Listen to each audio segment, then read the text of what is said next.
네, 뉴스업 시작하겠습니다. 추석 연휴 동안 지역구 민심을 살핀 여야, 각자가 내린 평가는 극명하게 엇갈렸습니다. 민주당은 내란 청산과 개혁 완수가 국민의 뜻이라고 강조한 반면 국민의힘은 민생의 어려움과 불안만 확인됐다며 서로 아전인수 해석을 내놨습니다. 황보혜경 기자입니다. 새 정부 출범 뒤 처음 맞은 추석 연휴. 민주당은 민심이 요구한 과제로 내란 청산과 민생경제 회복, 3대 개혁 완수를 꼽았습니다. 연휴 내내 공식 일정을 잡지 않았던 정청래 대표는 직접 들은 민심이라며 내란 정당을 빨리 해체시키지 않고 뭐 하고 있느냐, 개혁은 확실하고 빨리 해치워야 하는데 민주당도 답답하다는 목소리를 SNS에 올렸습니다. 국민의힘의 평가는 정반대였습니다. 정말 살기 어렵다는 게 이번 추석 민심이라며 물가 상승과 집값 폭등, 관세 협상 등 경제 현안을 조목조목 지적했습니다. 넉넉하지도 평안하지도 않은 한가위였습니다. 불편과 불안과 불만만 가득한 한가위였습니다. 야당 탄압과 특검, 대법원장 내쫓기가 민생은 아니라면서 재정준칙 도입과 관세 협상 해결을 위한 여야정 협의체 구성을 제안하며 대안정당으로서의 각오도 내비쳤습니다. 연휴를 뜨겁게 달궜던 이재명 대통령 부부의 예능 냉부에 출연의 여지는 계속됐습니다.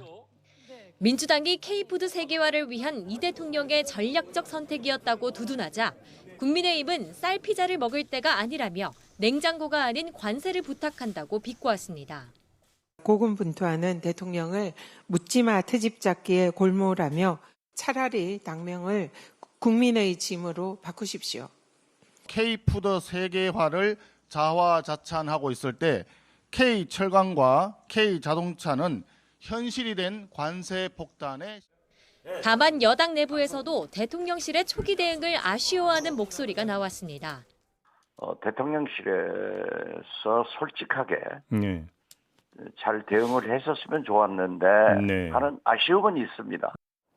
여야는 한글날 의미를 두고도 서로 세종대왕의 정신을 되새기라며 거듭 설전을 이어갔습니다. 아전인수식 민심 해석에 여야 기싸움만 길어지며 대치 정국은 한동안 계속될 전망입니다. YTN 황보혜경입니다.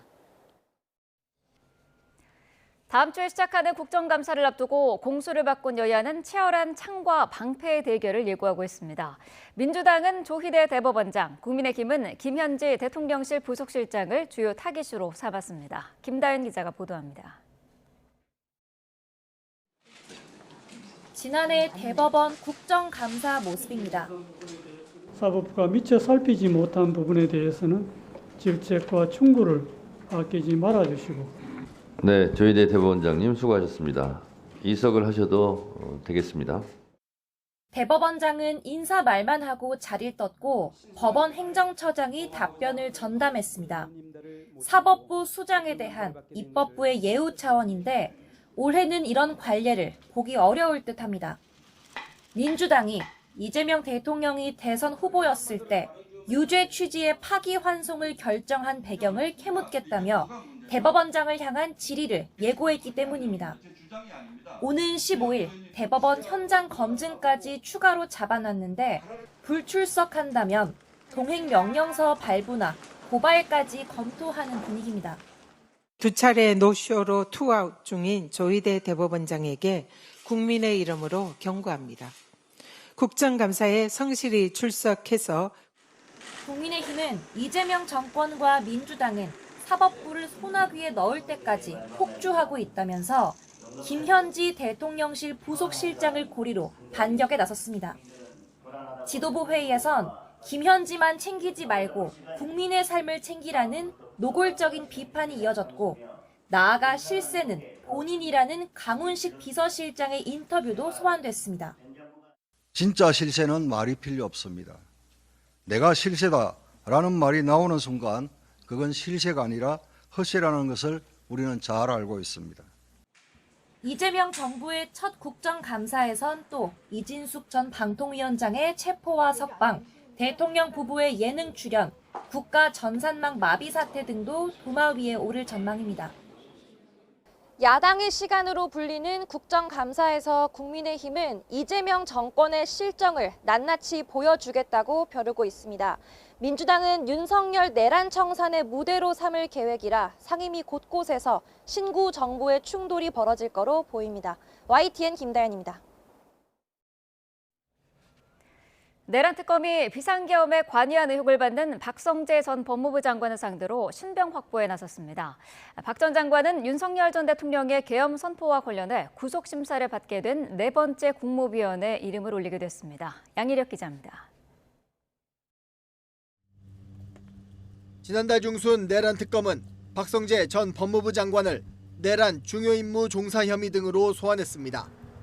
조사를 받은 박 전 장관은 특검이 계엄에 관여했다고 의심한 것과 관련해 혐의를 부인했습니다. 통상적인 업무 수행에 대해서 다른 평가를 하는 것에 대해서 제가 알고 있는 모든 내용을 상세하게 말씀드렸습니다. 하지만 특검은 박 전 장관이 법무부 수장으로서 계엄의 불법성을 인지한 뒤 제지했어야 하지만 오히려 관여했다고 보고 구속영장을 청구했습니다. 박 전 장관과 법무부 등을 상대로 한 압수수색뿐만 아니라 심우정 전 검찰총장과 법무부 전 검찰과장 등 여러 참고인 조사를 이어온 결과 범죄 사실이 있다고 판단한 겁니다. 특검이 특히 집중적으로 들여다보고 있는 건 박 전 장관이 계엄 당일 법무부에서 연 간부회의 내용입니다. 윤석열 전 대통령의 계엄 계획을 가장 먼저 들은 최측근 가운데 한 명인 박 전 장관이 합동수사본부에 검사를 파견하는 방안을 검토하라고 지시했는지 의심하고 있기 때문입니다. 또 출국 금지를 담당하는 인력을 대기시키며 체포 대상자의 출국을 막으려 한 건 아닌지, 구금 시설을 확보하기 위해 교정본부에 수용 공간을 검토하라 한 건지도 관건입니다. 특검은 박 전 장관의 신병을 확보하는 대로 법무부와 검찰 내 계엄 후속 조치가 있었는지 수사에 박차를 가할 전망입니다. YTN 양일혁입니다. 네, 오늘 법원에서는 윤 전 대통령의 체포방해 혐의 사건의 2차 공판이 열립니다. 첫 공판 때는 윤 전 대통령이 직접 법정에 나왔었는데 이번에는 출석이 불투명합니다. 권준수 기자가 보도합니다. 올해 초 고위공직자범죄수사처가 체포영장을 집행할 당시 경호처에 저지하라고 지시를 내린 의혹과 관련해 윤석열 전 대통령의 두 번째 공판이 열립니다. 특검이 내란 우두머리 혐의 재판과는 별개로 윤 전 대통령을 처음으로 기소한 사건입니다. 앞서 지난달 말 1차 공판에는 윤 전 대통령이 직접 나왔습니다. 두 달여 만에 공개석상에 등장한 거였는데 윤 전 대통령은 같은 날 열린 보석신문에도 직접 나와 불구속 재판의 필요성을 주장했습니다.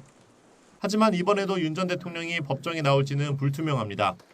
보석 청구는 기각됐고 내란 재판에도 지난 7월 재구속 뒤에는 건강상 사유로 계속 나오지 않고 있기 때문입니다. 윤 전 대통령 변호인단은 재판을 준비하고 있다면서도 연휴 기간 접견하지 못한 상태라 출석 여부가 정해지지 않았다고 설명했습니다. 이번 재판은 영상으로 공개되지 않는데 체포저지 과정에 투입된 경호처 직원들을 상대로 증인신문이 이뤄질 예정이라 특검이 국가기밀 등 보안을 고려해 중계를 신청하지 않았기 때문입니다.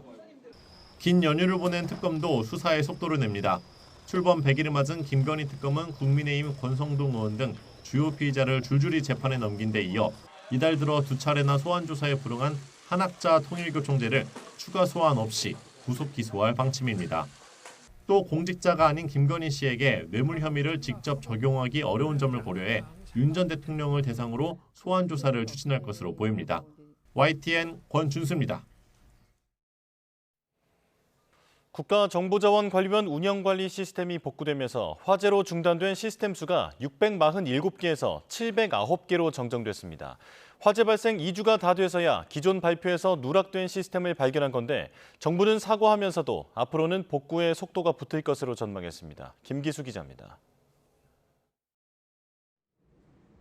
국가정보자원관리원 화재 복구 과정에서 통합운영관리 시스템인 엔탑스 데이터가 복구됐습니다. 이를 통해 화재로 중단된 대전센터의 전체 시스템 목록을 다시 살펴봤더니 709개로 확인됐습니다. 정부가 기존에 발표한 647개에서 62개가 추가됐습니다. 전산실에 발생한 불로 행정 서비스가 멈춰선 지 2주가 다 돼서야 누락된 시스템을 발견한 겁니다. 정부는 그동안 관제 시스템에 등록된 웹사이트와 직원들이 갖고 있던 자료, 기억에 의존하다 보니 차이가 있었다고 사과했습니다. 정상화를 통해서 확인을 했고 또 각 부처 협의도 거쳤기 때문에 요 숫자에서 변경되지 않도록 하겠습니다. 이 좀 혼선을 빚어드린 부분에 대해서는 좀 송구스럽게 생각하겠습니다. 정부는 다만 운영관리 시스템 복구를 계기로 더욱 정밀한 복구 관리가 가능해질 거로 내다봤습니다. 여기에 이번 달 말까지 도입 예정이었던 서버와 네트워크 장비 198대를 연휴에 도입 완료했다며 신규 장비 설치가 완료되는 오는 15일부터는 복구율이 빠르게 늘어날 것으로 기대했습니다. 화재가 발생한 전산실과 같은 층에 있는 제8 전산실의 경우 분진 제거 작업을 마친 상태로 전기 선로가 복구되는 대로 재가동에 들어가게 됩니다. 이와 함께 대구센터 이전을 우선 검토했던 5층 전산실 시스템의 경우 신속한 복구를 위해 대전센터 내 공간을 활용하는 방안이 함께 추진됩니다. 대전센터 내의 공간을 활용해서 신속한 복구가 가능할 경우 대전센터에 복구하는 방식도 취하려고 하고 있습니다. 또 복구 작업이 길어지면서 현장에 투입된 공무원과 민간 인력의 부담을 줄일 수 있게 심리 상담과 인력 지원 등에 나설 계획입니다. YTN 김규수입니다. 전산망 화재로 중단됐던 부동산 종합 공부 시스템 일사편리 복구가 완료돼 오늘 오전 9시부터 토지 대장 등 부동산 서류의 온라인 발급 서비스가 재개됩니다. 발급이 재개되는 서류는 토지 임야 대장, 지적도 임야도, 공유지 연명부, 대지권 등록부, 경계점 좌표 등록부, 부동산 종합증명서 등입니다. 부동산 거래와 임대차 계약 온라인 신고 서비스도 오후 1시부터 정상 작동할 예정입니다. 국가정보자원관리원 화재로 가동이 중단됐던 연명의료정보처리 시스템 등 보건복지부 소관 5개 행정정보 시스템이 추가로 복구됐습니다. 이에 따라 사전 연명 의료의향서 신규 등록과 작성정보 조회 등 주요 기능이 가동되고 있고 전자의무기록 시스템 인증관리 포털과 정신건강 전문요원 관리 시스템, 사회보장위원회 누리집도 복구됐습니다. 다만 화장 예약 시스템인 이하늘장사 정보 시스템은 아직 완전 복구가 안 돼 임시 홈페이지를 통해 화장 예약 현황을 제공하고 있고 사회서비스 전자 바우처 시스템도 아직 복구 중입니다. 차량 고장으로 출근길 서울 지하철 5호선 일부 운행이 지연되고 있습니다. 서울교통공사는 오늘 오전 6시 반쯤 방화 방면 5호선 열차가 명일역에서 고장으로 멈춰 후속 차량 운행이 지연되고 있다고 밝혔습니다. 이로 인해 출근길 지하철을 이용하는 승객들의 불편이 잇따랐습니다. 서울교통공사는 자력 운행이 불가능한 열차를 끌고 가기 위해 다른 열차를 투입하는 구원 연결을 시도하고 있습니다. 추석 연휴 내내 마치 장마철처럼 비가 왔는데요. 오늘부터 다음 주 화요일까지 또 길게 비가 이어집니다. 장하영 기자입니다. 일주일간의 추석 연휴. 세력이 강한 가을 태풍은 한반도가 아닌 일본으로 향했지만 귀성길에서부터 내리기 시작한 비는 좀처럼 그치지 않았습니다. 전국 대부분 지역에서 구름에 가려 제대로 보름달을 볼 수 없었고 집으로 돌아오는 고속도로도 비에 젖어 미끄러웠습니다. 반짝 청명한 가을 하늘을 보여준 그제를 제외하면 내내 비가 내리거나 흐려 모처럼 긴 연휴를 맞아 여행길에 오른 시민들에게 아쉬움을 줬습니다. 서울 구경도 엄청 열심히 하고 비가 조금 와서 아쉽긴 했지만 중간에 어제는 비도 안 오고 해서 한강 피크닉도 해보고. 징검다리 평일인 오늘도 비가 옵니다. 중국에 자리한 고기압 가장자리를 따라 따뜻하고 습한 공기가 한반도로 향하며 내일까지 서해 5도에 최고 80mm 이상, 서울과 인천, 충청 지역에 5에서 30mm가 쏟아지겠습니다. 비는 주말을 거쳐 다음 주 화요일까지 내릴 전망입니다.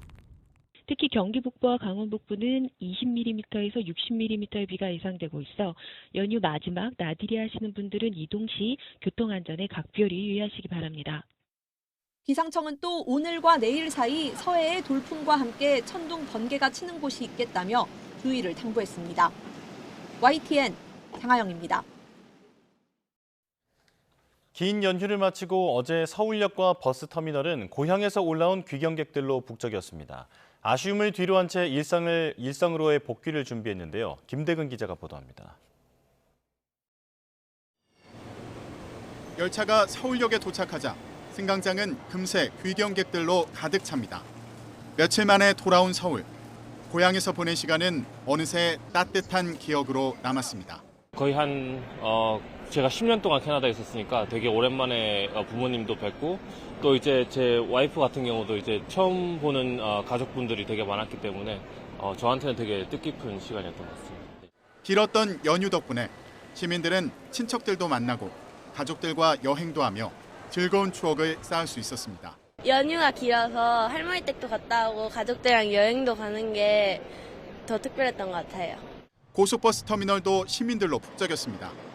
추석을 보내고 남은 연휴에 여행길에 오르기도 하고 아쉬움을 뒤로한 채 일상으로의 복귀를 준비하기도 합니다. 연휴가 길다 보니까 양가 부모님들 찾아뵙고 그냥 집에서 쉬다가 오랜만에 서울에 이제 구경할 겸 놀러 왔습니다. 와서 전시 구경하고 좀 맛있는 거 먹고 가족들이랑 보내는 시간이 정말 소중하고 감사한데 더 길었으면 좋겠지만 다시 일하러 복귀를 해야 되기 때문에 그게 가장 아쉽습니다. 연휴 마지막 날 주요 고속도로에도 귀경 차량이 몰리며 아쉬운 발걸음을 재촉했습니다. YTN 김대근입니다. 네, 계속해서 정치권 이슈 자세히 살펴보겠습니다. 강성필 더불어민주당 부대변인, 박민영 국민의힘 미디어 대변인과 함께하겠습니다. 어서 오십시오. 안녕하세요. 네. 자, 긴 추석 연휴가 끝났습니다. 지난 연휴 동안에 정치권에서는 민심을 각각 어떻게 느꼈을지 궁금한데요. 일단 두 분은 연휴 기간에 민심 어떻게 읽으셨나요? 일단 첫 번째로 역시 먹고 사는 것이 가장 중요하다라는 것을 느꼈습니다. 네. 근데 이제 많은 국민들이 어쨌든 이재명 대통령이 취임하시고 나서 우리의 주가가 연일 최고치를 경신을 하면서 주머니가 좀 두둑해졌다. 그래서 기분이 좋다. 그리고 또 주가가 앞으로도 더 오를 것 같아서 기대된다라는 경제에 대한 기대감이 있었습니다. 그래서 두 번째로는 내년 지방선거에서 민주당 서울시장 후보는 누가 될까? 누가 오세훈 시장과 대항마로서 경쟁력이 있을까? 물론 국민의힘에서도 오세훈 시장이 후보가 될지는 모르겠습니다만 어쨌든 그런 지방선거와 관련된 궁금증이 많이 있었고 마지막으로는 이 관세 협상과 관련해가지고 최근에 들어보니까 일본도 협상 제대로 안 됐다더라. 네. 알고 보니 제대로 된 협상 아니고 이게 형식적이었다더라. 그러니까 우리도 좀 버텨야 된다. 제대로 된 협상 해야 된다. 이러한 어떤 민심을 느낄 수 있는 추석 연휴였다. 이렇게 느꼈습니다. 네, 대변인께서는 민심 어떻게 느끼셨어요? 네, 일단은 세 가지 키워드가 제일 화두였던 것 같습니다. 첫 번째가 이진숙, 두 번째가 김현지, 세 번째가 냉부해. 모두 다 여당에게는 악재라고 평가받을 만한 이슈였다라고 생각을 하거든요. 경찰이 추석을 하루 앞두고 전격적으로 체포영장을 집행을 했지만 결과적으로 하루 만에 적부심이 인용이 되면서 풀려나게 되는 상황들이 있지 않았습니까? 네. 법원의 결정을 하루아침에 뒤집어야 했을 정도로 총체적으로 잘못된 불법적인 영장이었다라고 하는 게 입증됐다라고 생각을 하고요. 두 번째가 사실 그 덕분에 김현지 부속실장 이야기는 조금 묻히기는 했습니다만은 사실 다시 국정감사를 앞두고 아직까지도 출석 여부가 확실하게 결정이 되지 않았습니다. 네. 대통령실과 여당이 서로에게 지금 책임을 떠넘기고 있는 그림이기 때문에 이런 부분들에 대해서 국민들께서는 더 의구심을 가졌을 거라고 생각을 하고요. 제일 큰 문제는 이 냉부해 이슈였다라고 생각을 합니다. 결과적으로 사망한 4급 서기관의 발인일자 하루만을 딱 피해가지고 방영을 했고요. K푸드 홍보라고 얘기는 했습니다만 결과적으로 국내에서만 10번 넘게 재방송을 결정을 하게 되면서 내수용 홍보방송이었다라고 하는 게 총체적으로 입증이 됐다라고 생각을 하거든요. 이런 부분들이 추석 연휴 당일에도 이런 전산망 마비 사태로 불편감을 겪었을 국민들께는 부적절했다라고 생각을 하실 거란 생각이 들고요. 네. 또 이제 아까 그 증시를 말씀을 하셨는데 사실 환율이 정말 천정부지로 치솟고 있거든요. 제가 오늘자 확인하고 온 것이 1,426원. 그런데 달러 인덱스가 작년 12월 110 정도에서 지금 97, 8 정도를 왔다 갔다 하고 있거든요. 그러니까 쉽게 말해서 그 달러의 가치가 10% 넘게 폭락을 했는데도 환율이 1,400원대로 치솟았다. 그러니까 작년 말 기준으로 환산을 하면은 지금 환율은 1,500원대 중후반을 기록을 하고 있다라고 하는 거거든요. 원화가 휴지 조각이 되면서 증시로 돈 번 사람들이 그나마 현상 유지를 하는 거고 나머지 국민들은 지금 숨만 쉬어도 가난해지고 있다. 이런 경제적인 적신호를 국민들께서 엄중하게 보고 계실 것 같습니다. 네, 각 당의 대표들은 민심 어떻게 봤는지 들어봤더니요. 민주당 정청래 대표는 내란범 처벌, 개혁, 또 내란당 해체가 자신이들은 추석 민심이다라고 글을 썼습니다. 이거는 상대당에게 좀 여쭤볼게요. 어떻게 보셨나요? 약간 추석 내내 뭐 딴땡 뉴스, 뭐 그리고 클리땡 같은 극적 커뮤니티만 새로 고침을 하신 게 아닌가 네. 뭐 그런 생각이 들 정도로 일반적인 민심과는 동떨어진 이야기를 하고 있다라고 생각을 하거든요. 결과적으로 정청래 대표가 추석 전까지 검찰 해체라고 하는 선물을 추석 밥상에 올려드리겠다 약속을 지키기는 했습니다. 그런데 약속을 이행했지만 아이러니하게도 당정 지지율은 떨어지는 양상을 보였거든요. 결과적으로 과연 이 검찰개혁이라고 하는 게 민주당의 한풀이식 정책이었던 건지 정말 국민들의 바람이었던 건지 그 기로에서 민주당이 무리하게 추진을 했다라고 하는 게 전 지표로 드러났다라고 생각을 합니다. 그렇기 때문에 반성을 좀 해야 될 것 같은데 그러기는커녕 더 강하게 못했기 때문에 민주당이 지금 외면을 받고 있는 게 아닌가라고 지금 잘못된 진단을 하고 있기 때문에 앞으로도 같은 양상을 보일 거라고 생각을 하고요. 저희 야당 입장에서는 국가적으로는 재앙이지만 야당 입장에서는 달가운 일이다. 전 그렇게 생각을 합니다. 네, 반박하실 부분 있으실 것 같은데요. 근데 이제 국민의힘에서 이제 주장하는 것들이 만약에 사실이라면 그 국민의힘 지지율은 왜 그렇게 낮은 건지, 민주당의 지지율은 왜 높은 건지, 대통령의 지지율, 국정 운영에 대한 긍정평가는 왜 높은 건지에 대해서 객관적인 설명하기 어려울 겁니다. 그럼에도 불구하고 이제 국민의힘에서는 사사건건 이 여당과 대통령실에 대해서 공격을 멈추고 있지가 않은데 사실 공격할 걸 가지고 공격을 하면 국민들도 납득할 수가 있을 겁니다. 그런데 냉장고를 부탁해와 같은 예능에는 분노하고 뭐 계엄에는 침묵하는 이런 모습 보이고 있으면 국민들이 어떻게 생각하겠습니까? 사실 야당으로서 뭐 냉장고를 부탁해 뭐 출연하는 거에 대해서 한 번쯤은 지적할 수 있다고 생각을 합니다. 근데 이것을 돌림노래처럼 계속해서 연휴 내내 얘기를 하게 되면 과연 국민들이 공감을 할까? 그러면 저희 민주당은 정말 과거 얘기 꺼내기 싫은데 과거에 오송 참사 때 윤석열 전 대통령 어디에 있었어요? 폴란드에 있었어요. 그런데 오송 참사 소식을 듣고도 귀국 안 했습니다. 어디 갔습니까? 갑작스럽게 우크라이나 갔어요. 그러니까 야 참사가 일어나서 14명의 국민이 목숨을 잃었는데 안 오는 게 맞나? 라는 야당의 지적에 대통령이 가도 딱히 지금 할 일이 없다라고 변명을 했던 게 국민의힘과 당시 정부예요. 그런데 대통령이 K푸드 홍보를 위해서 뭐 예능 방송에 출연했다는 것에 대해서 저렇게 지적할 일인가에 대해서는 국민들이 평가할 것이다 그렇게 생각합니다. 네, 국민의힘 장동혁 대표는 정청래 추미애 의원을 광기 남매로 지칭을 했고요. 이 두 사람이 대통령의 말도 듣지 않아서 벌써 대통령의 레임덕이 온 것 같다 이렇게 어제 이야기를 했습니다. 어떻게 들으셨나요? 대한민국에서요, 이 대통령이라는 존재는 상당히 절대적이고 상징적인 존재입니다. 그렇기 때문에 윤석열 전 대통령이 파면되고 나서 구속까지 됐는데도 지금도 서울구치소 앞에 가면은 윤석열, 윤어게인을 외치는 국민들이 있다는 거 아니겠습니까? 그런데 이제 취임한 지 100일이 좀 넘은 대통령에게 레임덕이 왔다? 그러니까 조금 이 프레임을 짜려고 하면 그럴듯하게 좀 이렇게 현실적으로 얘기를 해야 되는데 100일 지난 대통령에게 레임덕이 왔다고 하면은 국민들이 어떻게 생각을 하겠어요.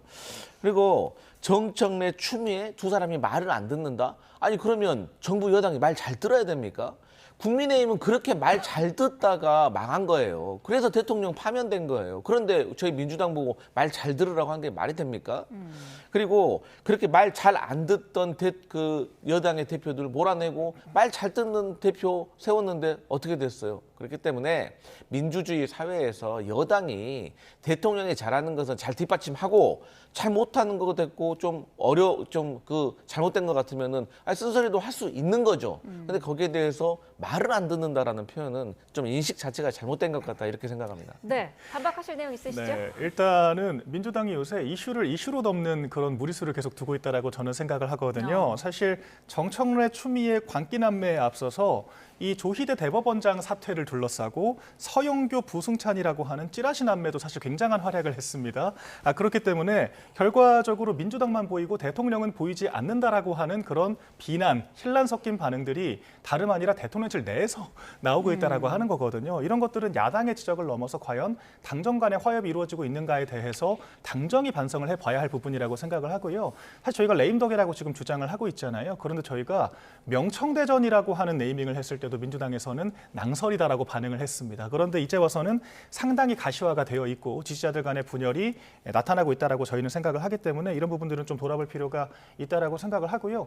대통령의 말 안 들어도 됩니다. 그런데 안 듣고 좋은 방향으로 가면 누가 뭐라고 하겠습니까? 그런데 그나마 정부가 속도 조절을 이야기를 하면서 정상적인 화두를 던지고 있는데 그런 것들을 말 안 듣고 딴지를 걸고 있으면서 국민적인 눈높이에 어긋나는 행보들을 하고 있기 때문에 지금 민주당이 눈높이에 맞지 않는 행보들을 하고 있다라고 평가를 받는 게 아니겠습니까? 네. 이것은 무조건적으로 정부 말을 따르라고 하는 것이 아니라 상식을 따르라고 이야기를 하는 건데 민주당이 이런 것들을 오히려 이 정부의 요청에도 불구하고 투쟁하는 민주당의 그런 모습들을 더 좋게 평가를 하고 있다면 앞으로도 개선의 여지는 없어 보인다. 그렇게 생각을 하고 결과적으로 강성 지지자들에게 경도된 정치는 국민들의 준엄한 심판을 받을 수밖에 없다라고 말씀드리겠습니다. 네, 연장성산에서 좀 생각해 볼 수 있을 것 같은데 우상호 정무수석이 연휴 기간에 인터뷰한 내용을 보면은 소리 없는 개혁을 당부를 했습니다. 조용한 개혁을 당부를 했는데 정청래 대표는 강한 개혁을 계속해서 언급하고 있거든요. 이거 당정 간에 좀 조율이 안 된 거 아니냐 이런 얘기가 계속 나와요. 그러니까 이제 입장차가 있을 수밖에 없는 겁니다. 그러니까 처음 이재명 대통령께서 취임을 했을 때 정청래 대표가 뭐라고 했냐면 대통령은 민생을 위해서 외교를 위해서 일하시라. 당이 악역을 맡겠다라는 뉘앙스로 얘기를 하셨는데 저는 그게 정확히 잘 되고 있다고 봐요. 네. 그러니까 지금 이재명 정부가 탄생한 큰 두 가지가 뭐냐면 첫 번째로는 12.3 불법 계엄입니다. 그리고 두 번째로 이어지는 것이 검찰청 폐지인 거예요. 근데 이 두 가지를 종식시키는 것 자체가 만만한 게 없습니다. 그러다 보니까 이 수십 년 동안 진행되어 왔던 이 검찰의 잘못된 행태들에 대해서 우리가 문을 닫게 하고 새로운 어떤 사정기관으로 태어나게 하기 위해서는 여러 가지 어떤 방법들이 있겠지만 결국에는 속도전이 필요한 것 같아요. 그렇기 때문에 이 정부와 대통령실에서는 속도 조절을 하라고 말할 수는 있겠지만 네. 또 저희 여당 입장에서는 이걸 한 번에 해치우지 않으면 또 저항 세력이 거세기 때문에 여기에 대해서 또 미완에 그칠 수가 있다라는 불안감이 있기 때문에 저희가 검찰청법 폐지를 이뤄내기 전까지는 속도전으로 좀 밀어붙일 수밖에 없었다는 점이고 이게 이제 이런 과정 속에서 대통령은 자칫 본인의 어떤 경제라든지 외교라든지 여러 가지 성과가 이 어떤 검찰청 폐지라든지 불법적인 이 내란을 종식시키는 거에 묻힐 수가 있는 이런 면이 있기 때문에 사실 서로 간의 입장차는 있을 수밖에 없었습니다. 네. 하지만 이제 끝났습니다. 검찰청법이 통과가 됐기 때문에 이제는 대통령이 조금 더 빛날 수 있도록 당에서 일정이라든지 여러 가지 행사를 진행함에 있어서 조율을 해 나갈 수가 있고 그 과정 속에서 당정 어떤 불협화음이라는 오해는 사라질 수밖에 없을 것이다. 그렇게 보여집니다. 네,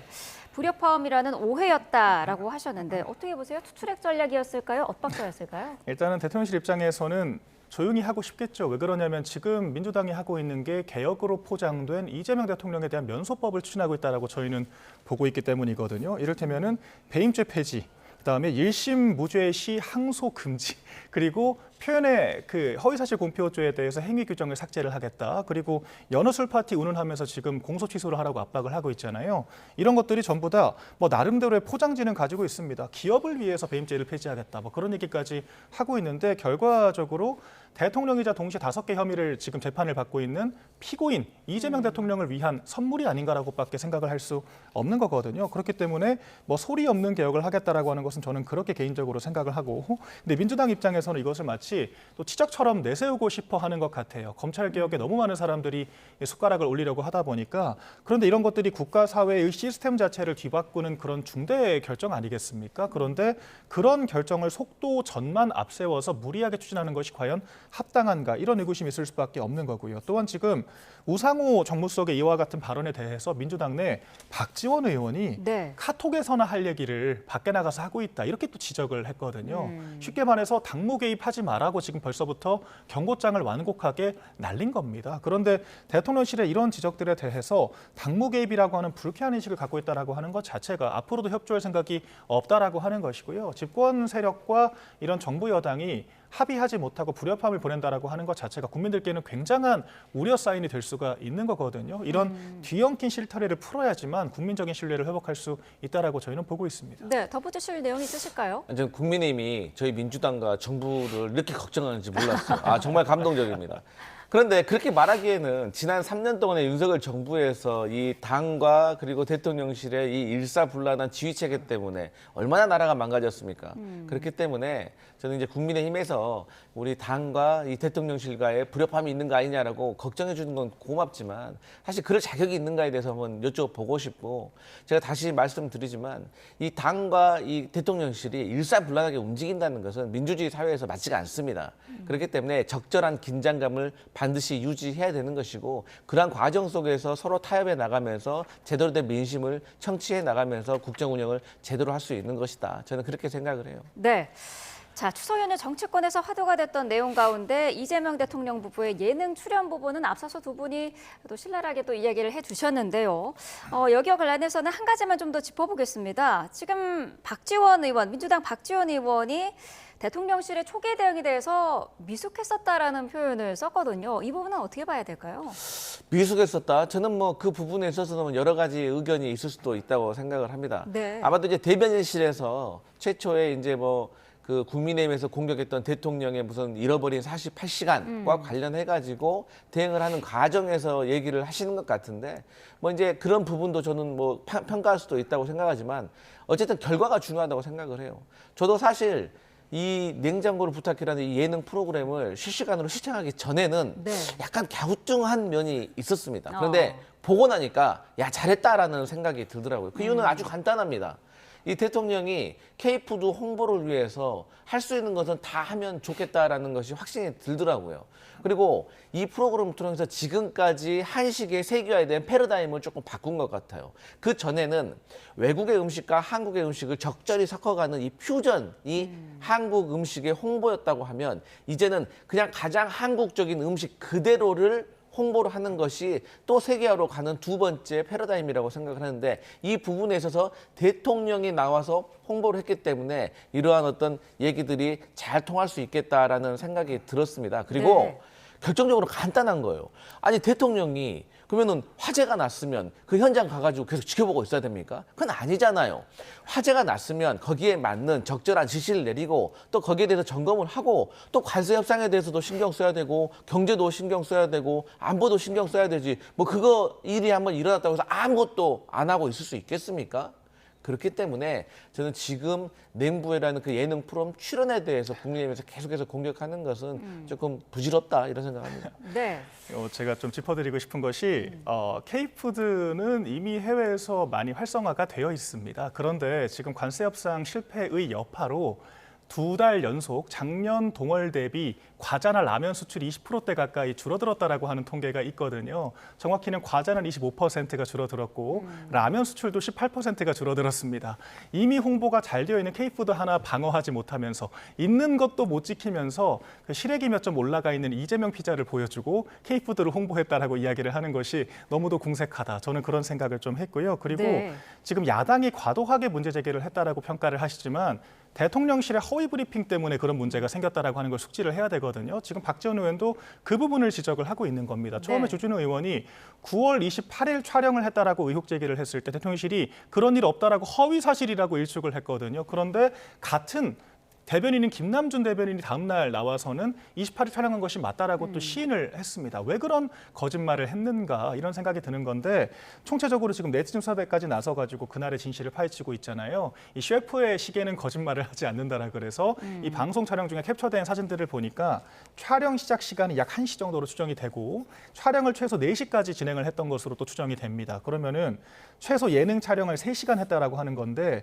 그 직전 있었던 그런 비상대책회의라고 하는 것이 길게 잡아봤자 1시간 반밖에 못했다라고 하는 거거든요. 그러면은 산재 이런 재난 사고 대응을 위한 비상대책회의보다 예능 촬영을 곱절 더 많이 신경을 썼다라고 하는 건데 과연 이런 것들이 국민적인 니즈에 맞는 건가? 지금까지도 복구율이 30% 초반대밖에 머무르고 있는 상황에서 적합했던 조치였는가? 당연히 의구심을 제기할 수밖에 없는 것이고요. 그리고 예능 촬영이 끝나고 나서야 중대본 회의를 주재했다라고 하는 거 아니겠습니까? 그마저도 총리 주재로 17시에 하려고 예정되어 있었던 것을 예능 촬영 일정에 맞춰서 대통령 주재로 17시 30분으로 지연된 게 아니냐라고 하는 그런 의구심까지 있는 거거든요. 결과적으로 이 정권의 방점이 예능 촬영에 있는 건지 재난 해결에 있는 건지에 대해서 국민적인 의구심을 야당이 대신 의혹 제기를 하는 거라고 저는 생각을 하고요. 그런 부분들에 대해서 여당 내에서도 비판이 일고 있다라고 하는 점 숙지를 해야 되고, 그리고 사실 저희가 뭐 무풀보단 악플이다라고 이야기를 하긴 합니다만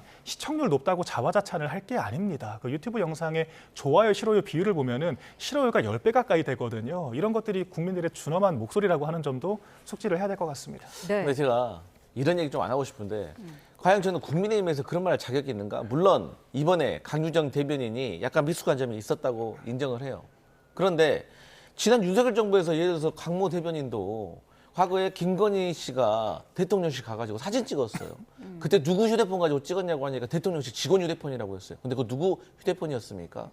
이런 거 일일이 따지면 정말 국민의힘 할 말 없습니다.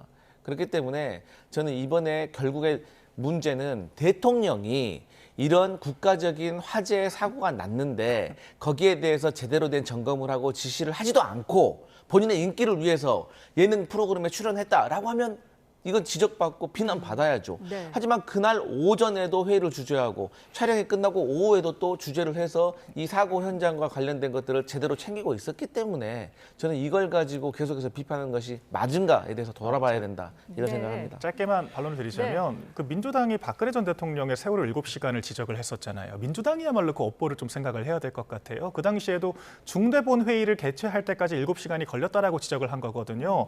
중대본 회의를 시점으로 꼴대로 지정을 한다라고 하면은 이재명 대통령은 48시간 동안 아무것도 안 했다라고 하는 말이 되는 겁니다. 이게 바로 민주당이 받들어야 될 업보다라고 저는 생각을 하는 것이고, 지금 적반하장으로 강유정 대변인이 허위 브리핑을 한 것에 대해서 야당 대표를 고발을 했어요. 그것도 시민단체도 아니고 여당이 직접 고발을 했습니다. 네. 이런 것들이야말로 공포 통치의 시작이 아닌가, 서막이 아닌가라고 생각을 하고 이진숙 방통위원장에 대한 경찰의 무리한 체포영장 집행까지 더불어져서 이런 것들이 검찰 해체를 위시해서 민주당이 주도하고자 하는 공안 통치가 아닌가, 그런 의심을 갖고 있다라고 하는 점도 짚어드리겠습니다. 네. 근데 이 부분은 확실히 짚고 넘어가야 됩니다. 아니 대통령이 최초의 사고가 났을 때 비행기 안에 있었고 귀국해서 회의를 점검을 보고를 받고 점검하고 지시하고 이런 내용들이 다 보고가 되어 있는데 대통령이 48시간 동안 아무것도 안 했다? 이건 정말 잘못된 겁니다. 그렇기 때문에 저희가 이 고발 조치를 하고 그런 거거든요. 그래서 또 이 박근혜 전 대통령의 세월호 7시간과 이재명 대통령과의 초동 대응은 너무나 큰 차이. 왜? 아니 7시간 동안 어디에 있었는지도 몰랐잖아요. 어디서 뭐 했는지도. 그렇기 때문에, 그리고 이것은 박근혜 전 대통령 탄핵 심판에서도 탄핵 사유에도 나와 있는 거예요. 세월호 7시간의 초동 대응에 대한 잘못된 점. 그렇기 때문에 이 부분은 좀 구분해야 된다 이런 말씀 드립니다. 박근혜 전 대통령은 예능을 찍지는 않았습니다. 자, 다음 이슈로 좀 속도감 있게 넘어가 보도록 하겠습니다. 이제 다음 주부터 국정감사가 시작이 되는데요. 거의 모든 상임위에서 여야가 치열하게 격돌을 할 것으로 보이는데 일단 민주당이 가장 공을 들이는 부분이 어딜까요? 아무래도 이제 법사위, 법사위에서도 대법원, 대법원에서도 조희대 대법원장, 네. 그리고 과거에 이재명 대통령의 공직선거법과 관련해가지고 절차에 대해서 제대로 따랐는지, 그러면 대법원은 대한민국 국민들의 인생이 걸린 아주 중요한 이 재판을 졸속으로 하는 것인지 어떤 절차에 의해서 하는 것인지에 대해서 저희가 살펴볼 필요가 있다라고 생각을 하고, 네. 이 과정 속에서 국민들이 그리고 국민의 힘이 오해를 하지 않았으면 좋겠는 게, 저희가 과거 이재명 대통령의 공직선거법 관련된 결과와 내용에 대해서 지적을 하자는 게 아니라 아니 그 중요한 선거, 그러니까 1심과 2심이 바뀐 이 혼란스러운 이 상황에 대해서 어떻게 그렇게 빨리 결정을 할 수밖에 없었는지 그 절차가 제대로 이루어지는 데에서 저희가 현장에 가서 살펴볼 필요가 있다라고 생각하고 그 이후에도 이 지기현 판사와 관련돼 가지고 정말 말도 안 되는 몇십 년 동안 이어져 왔던 구속 산정 기간을 바꾼 거에 대해서 그게 윤석열 전 대통령 한 명만 위해서 바뀌었는데 그 이후에 다시 원상복구가 된 거에 대해서 조희대 대법원장이 입장을 밝혀야 되고 또 요즘 이런 말이 있습니다. 휴대폰을 바꾼 자가 범인이다. 지기현 판사가 휴대폰을 6년 만에 바꾸고 또 2달 만에 또 바꿨습니다. 그게 본인의 논란이 증폭되니까 바꾼 거거든요. 그렇기 때문에 이러한 의심에 대해서도 대법원에서 좀 입장을 표명해야 되는 것이고 네. 여기에 대해서도 감사를 제대로 해가지고 문제가 있다면 재판에서 배제시켜야 된다. 이런 입장입니다. 네, 대법원 국감은 2차례 잡혀 있는데 이 범여권에서는 지금 조희대 대법원장의 출석을 강하게 압박하고 있고요. 민주당에서는 동행 명령장 발부 가능성까지 얘기가 나오더라고요. 어떻게 보셨나요? 김현지 부속실장은 성역화하면서 대법원장에 대한 청문회를 당연하다라고 이야기를 하는 여당의 지금 본말 전도에 대해서 지적을 하지 않을 수가 없고요. 네. 결과적으로 민주당이 생트집을 잡고 있다라고 생각을 합니다. 같은 판사가 판결을 해도 이를테면 이진석 방통위원장의 처음에는 같은 법원에서 영장을 발부해줬는데 그런 것들은 잘했다라고 평가를 했다가 다시 그 영장 체포적부심에서 인용이 되면서 풀려나게 되니까 잘못된 사법개혁이 필요하다라고 이야기를 하잖아요. 이런 것들이 결과적으로 판결 자체를 취사 선택하고 있는 게 아닌가라고 생각을 하고 지기현 재판부에서 그 공소 취소 결정을 한 것은 누차 말씀드리지만 그 공수처 자체가 내란죄 수사권이 없기 때문입니다. 이런 누더기 사건 누가 만들었습니까? 민주당이 만들었습니다. 그렇다라고 하면은 민주당이 지기현 판사에게 물어볼 것이 아니라 민주당 스스로 자문을 해봐야 될 문제라고 저는 생각을 하거든요. 그리고 조희대 대법원장 같은 경우에도 634 원칙에 따라 3심도 3개월 안에 해결을 해야 되는 겁니다. 원칙적으로. 그런데 45일이 걸렸거든요. 1심은 2년 2개월이 걸렸습니다. 그런 것들을 1심에서 지연된 정의를 3심에서 바로잡겠다라고 하는 게 뭐 그렇게 문제가 되기에 이렇게까지 대법원장을 청문회 부르겠다라고 하는 얘기까지 하는 건가 의구심을 제기할 수밖에 없고요. 지금 네. 국민적인 관심사는 이미 지나간 그런 판결들이 아니라 민주당의 취사 선택이 아니라 김현지 부속실장은 대체 얼마나 특별한 존재이기에 보직 이동까지 해가면서 국감 출석을 회피하려고 하는 건가 이 부분에 찍혀 있다라고 생각을 하거든요.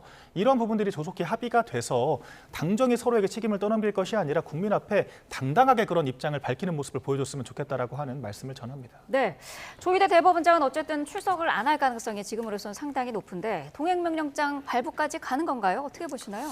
저는 동행명령장 발부를 했으면 좋겠습니다. 네. 하지만 이게 이제 현실적으로 발부를 한다고 해서 이게 조희대 대법원장이 또 자리에 앉을지에 대해서도 사실 우리가 고민을 해봐야 되는 현실적인 문제가 있습니다. 이게 이제 감정적으로 해결할 일은 아니라고 생각하기 때문에 네. 이 부분에 있어서는 법사위가 단독적으로 결정하지 않고 좀 지도부하고 좀 심사숙고 끝에 결정하는 게 좋겠다라고 생각을 합니다. 이제 네. 과거에도 이제 우리가 탄핵 같은 것을 결정을 할 때 두 가지 의견이 나눠지는 거거든요. 우리가 되든 안 되든 해야 될 절차들은 진행을 해야 된다라는 의견이 있는 것이고 이게 현실적으로 뭔가 해결이 될 수 있는 방법을 찾아야 되는 것이 아니냐라는 두 가지 의견이 항상 공존하기 때문에 이 부분에 있어서는 좀 전략적으로 접근해 볼 필요가 있다라고 생각을 합니다. 네. 자, 또 하나의 쟁점이 될 사안 김현지 부속실장의 국감 출석 여부입니다.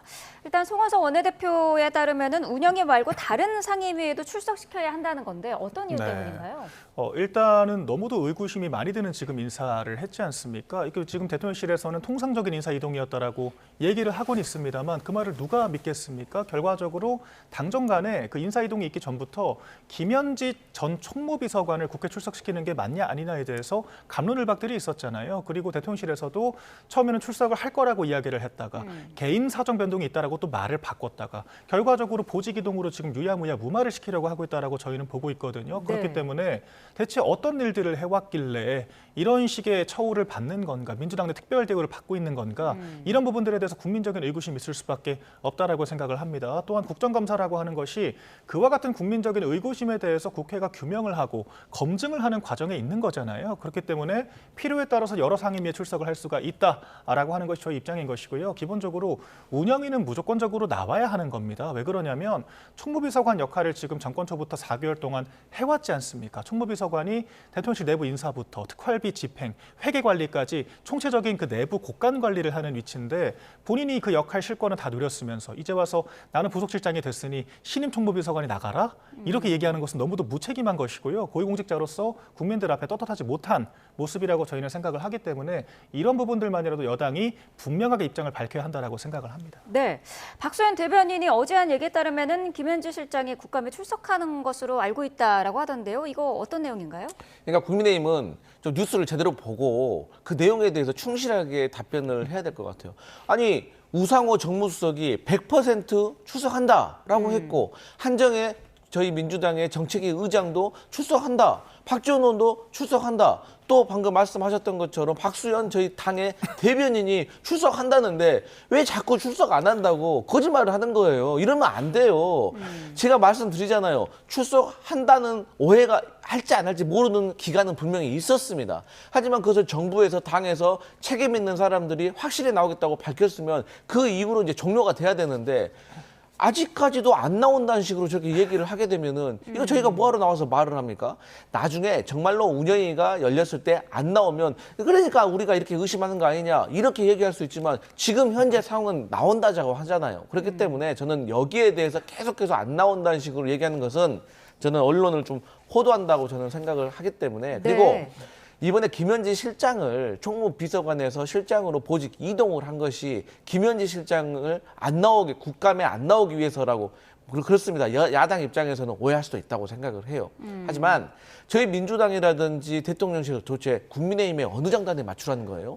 대통령실의 강유정 대변인에 대해서 얼마나 그렇게 비난하고 공격을 했습니까? 그래서 저희가 대변인실의 기능을 강화하기 위해서 대통령실의 어떤 기류에 대해서 잘 알고 있고 원래 본인의 업무가 언론비서관이었고 정무 기능을 했던 김남준 부속실장을 대변인으로 한 거 아니겠습니까? 네. 그렇기 때문에 저는 이 김현지 실장과 관련된 국감 출석 논란은 이제 종료다. 만약에 안 나오면 그때 비판하시라 이런 말씀 드립니다. 네, 잠시만요. 지금 국민의힘에서 국정감사 대책회의가 열리고 있는데요. 현장으로 잠시 다녀오겠습니다. 독재를 저지하여 내 삶을 지키는 국감입니다. 이재명 정부의 무능과 독선으로부터 먹고 살기 위해 땀 흘리며 노력하는 국민의 꿈을 지키고 땀의 가치를 지키고 삶의 터전을 지키기 위한 국정감사가 될 것입니다. 이번 국정감사에 임하는 국민의힘 3대 목표는 자유와 공정의 수호, 경제성장의 회복, 국정운영의 투명화입니다. 지난 130일간 무리한 입법 폭주로 국가 시스템을 근본적으로 흔들고 사회적 혼란과 분열만 가중시켜온 이재명 정권의 혼용 무도를 야당으로서 반성하면서 자유와 공정의 수호를 도모하겠습니다. 피의자 이재명 대통령의 5개 재판을 무기한 중단시키고 대법원장과 대법관들을 망신 주기 위한 비정상적인 청문회를 열고 또 불법 대북 송금 종범인 이화영의 유죄 판결을 뒤집기 위해 여러 회 술파티 괴담을 퍼뜨리는 이재명 정권 사법체계 교란 시도를 낱낱이 파헤치겠습니다. 수사권과 기소권을 모두 털어진 특검과 정치경찰을 앞장세운 무차별적인 정치보복의 문제점, 국감을 앞두고 졸속 진행된 정부조직 개악의 민낯, 북한의 조롱을 자초하는 일방적인 안보 해체의 위험성도 생생히 고발하도록 하겠습니다. 둘째, 이재명 정부의 실정으로 무너지고 있는 경제가 다시 뛸 수 있도록 경제 성장의 회복을 추진하겠습니다. 13조 현금 살포 부채 주도 성장 정책으로 인한 먹거리 물가 폭등, 관세 협상 교착 장기화로 인한 환율 폭등, 문재인 정권 시즌2라 할 수 있는 수도권 집값 폭등과 지방의 악성 미분양 사태 등 이재명 정부 민생 실정의 문제점을 낱낱이 고발하겠습니다. 노란봉투법, 덧센상법, 법인세 인상 같은 반기업 입법을 무리하게 강행하고 건설회사 때려잡기식 정책으로 건설 경기 침체를 악화시키고 관세 협상 실패로 수출 기업들을 고통에 몰아넣으며 기업들의 투자를 위축시키고 있는 이재명 정권 저성장 촉진 드라이브의 문제점을 파헤치고 대안을 제시하도록 하겠습니다. 셋째, 국민을 속이는 거짓말로 점철된 이재명 정권의 위선에 맞서 투명한 국정 운영을 바로 세우도록 하겠습니다. 관세 협상에 대해서 합의문이 필요 없을 정도로 잘된 협상이라던 대통령실의 주장은 거짓말이었음이 드러났습니다. 대통령실은 조희대 대법원장 사퇴 요구에 대해서도 원칙적으로 공감한다는 대변인 발언을 번복하면서 속기록 삭제까지 시도했습니다. 그런 가운데 정권 최고 실세 김현지 제1부속실장의 실체는 여전히 오리무중이고 성남 라인 비선 실세들의 영향력도 도처에서 감지되고 있다는 소식입니다. 어디부터 어디까지 진실인지 종잡을 수 없는 이재명 정권의 위선과 거짓을 끝까지 파헤치는 국감이 되도록 하겠습니다. 국민 여러분께서도 의문스러운 점이 있다면 언제든지 우리 당에 제보해 주시길 바랍니다. 국민 여러분을 대신해서 국민 여러분의 삶을 지키는 야당이 되겠습니다. 한 가지만 더 말씀드리겠습니다. 추석 연휴 직전 발생한 대전 국가정보자원관리원 화재로 709개의 행정정보 시스템이 완전히 마비되었고 국민 불편은 지금까지도 이어지고 있습니다. 이번 화재는 단순한 사고가 아닙니다. 국가행정 시스템 전체가 단 한 번의 사고로 송두리째 무너질 수 있다는 매우 무서운 경고입니다.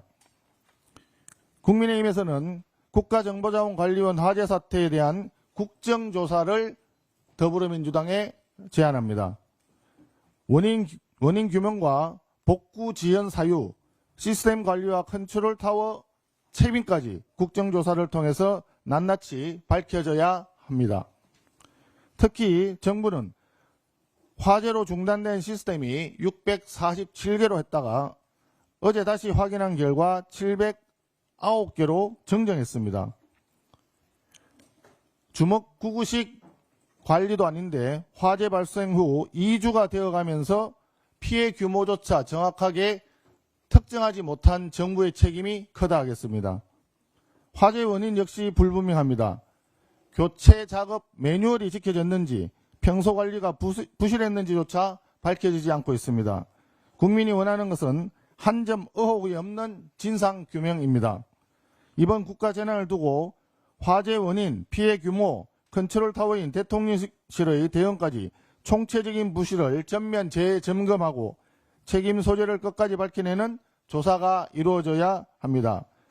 국민의힘은 국가정보자원관리원 화재 사태 국정조사를 통해서 진상규명으로 국민의 불안을 해소하고 이재명 정권의 무능과 안일함을 바로잡도록 하겠습니다. 이상입니다. 네, 국민의힘의 국정감사 대책회의에서 송원석 원내대표의 이야기 들어보셨습니다.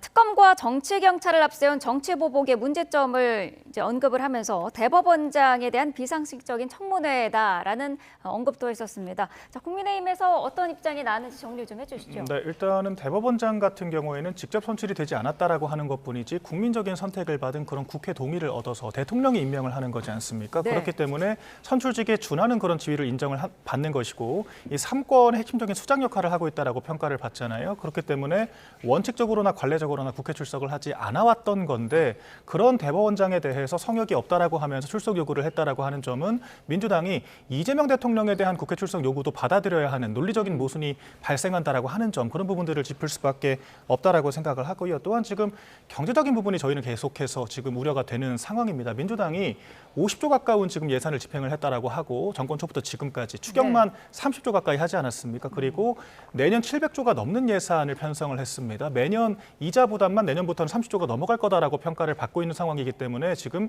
재정 준칙을 바로 세우는 게 중요하다라고 저는 생각을 하거든요. 그리고 민주당이 지금 경제를 굉장히 잘못 진단을 하고 있는 것이 돈을 뿌리게 되면 돈의 가치가 떨어지기 때문에 모든 물가가 다 오르게 되어 있습니다. 그렇기 때문에 증시만 오르는 게 아니라 지금 부동산도 오르고 환율도 오르고 생활 물가도 오르고 있거든요. 그런데 그중에서 딱 하나 증시만 콕 집어가지고 치적이라고 강자라고 자랑을 하면서 부동산과 환율 폭등에 대해서는 함구를 하고 있다. 이런 부분들이 굉장히 우려스러운 상황입니다. 누차 강조드리듯이 원화 가치가 떨어져서 돈이 휴지 조각이 되면은 가만히 앉아서 가난해질 수밖에 없다라고 생각을 하는 거고, 베네수엘라도 주가는 올랐다라고 하는 점 분명히 짚어드리고요. 그리고 마지막으로 김현지 부속실장에 대해서는 저는 악마는 디테일이 있다라고 생각을 하거든요. 당정 간에 굉장히 교묘하게 지금 이야기를 하고 있습니다.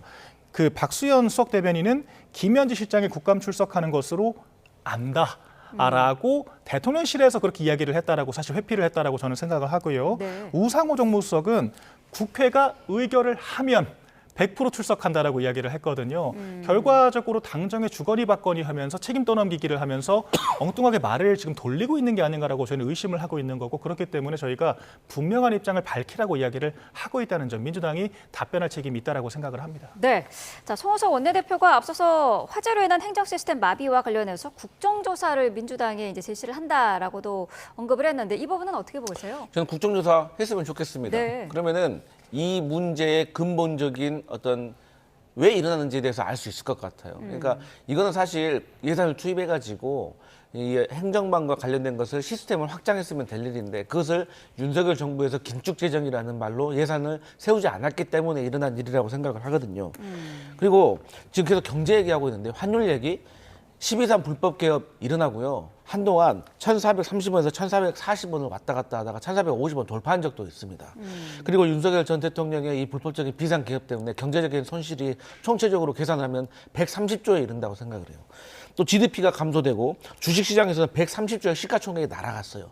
여행업도 감소됐습니다. 이런 것을 이재명 정부가 출범하면서 정상화가 됐다고 저희는 생각을 하고 있고, 그 정상화를 위해서 지금도 노력하고 있다고 생각하는데, 경제가 무너졌다라고 환율이 폭등했다, 이런 말을 국민의힘에서 과연 할 자격이 있는지에 대해서는 생각해 볼 필요가 있다, 이런 생각합니다. 네.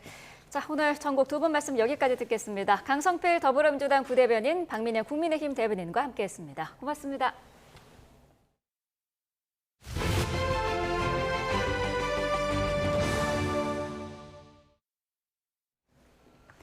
네, 북한 노동당 창건 80주년 기념일인 오늘 평양에서는 대규모 열병식이 열릴 것으로 보입니다. 열병식엔 김정은 국무위원장과 중국 권력 서열 2위인 리창 총리, 푸틴 러시아 대통령의 최측근인 드미트리 메드베데프 국가안보회의 부의장이 참석해 지난달 중국 전승절 열병식에 이어 다시 한번 북중러 연대를 과시할 것으로 예상됩니다. 김 위원장은 기념연설을 통해 중국, 러시아 등과 미국을 견제하는 다극화 질서를 구축해 나가겠다는 의지를 표명함으로써 대미 협상력을 높일 거란 전망이 나오고 있습니다. 또 이번 열병식에서는 북한이 지난달 신형 고체 엔진 지상시험을 공개하면서 관심을 끈 신형 대륙간 탄도미사일 화성 20형이 공개될지도 주목됩니다. 김정은 북한 국무위원장이 리창 중국 총리를 접견하고 고위급 교류와 전략적 의사소통 강화 방안을 논의했다고 북한 관영 조선중앙통신이 보도했습니다.